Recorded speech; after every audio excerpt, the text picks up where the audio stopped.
આજે પ્રધાનમંત્રીની અપીલને માનમાં રાખીને નિર્ણય લીધો છે. શું નિર્ણય લીધો છે ને શાના માટે? આદરણીય નરેન્દ્રભાઈ મોદી સાહેબનો એક એક શ્વાસ રાષ્ટ્રના હિત માટે હોય છે, એક એક શબ્દ દેશના ઉદ્ધાર માટે હોય છે.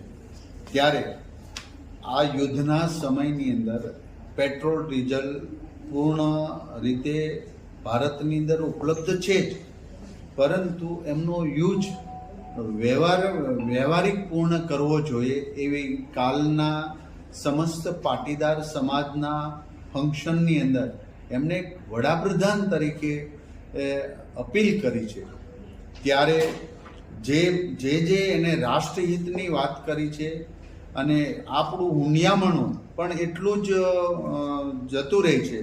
તો આ બધા પ્રશ્નો સાથે અત્યારના સમયની અંદર આપણી પાસે તેલનો જથ્થો ઉપલબ્ધ રેડી છે, પરંતુ એને વિવેકપૂર્વક ઉપયોગ કરવા માટે આદરણીય પ્રધાન સાહેબ મોદી સાહેબે જ્યારે આ વાત કહી છે, ત્યારે હું મારી એક જ કારનો ઉપયોગ કરીશ.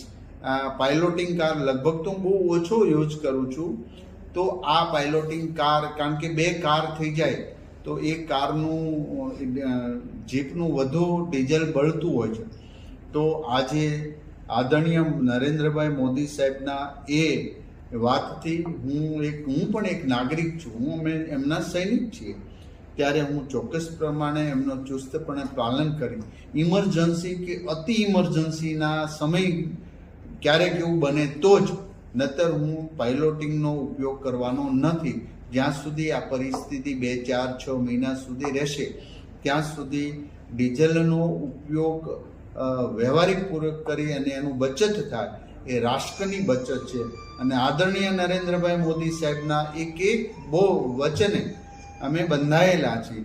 આદરણીય મહામહિમ રાજ્યપાલ શ્રી અને CR પાટીલ સાહેબે પણ આ વાતની ઘોષણા કરી છે. ત્યારે અમે તો એનાથી ખૂબ નાના કાર્યકર્તા છીએ, તો અમે આનું પાલન કરીશું. દેશનું ડીઝલ બચે અને અન્ય બાબતોમાં જે એમને વાત કરી છે કે ડેસ્ટિનેશન લગ્ન કરવા તો વિદેશ ન કરવા જોઈએ, ભારતની અંદર કરવા જોઈએ.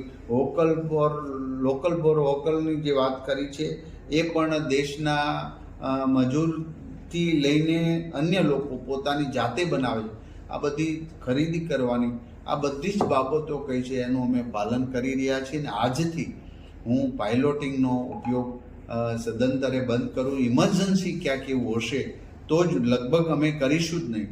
આ અમે એક ભારતના નાગરિક તરીકે લોકો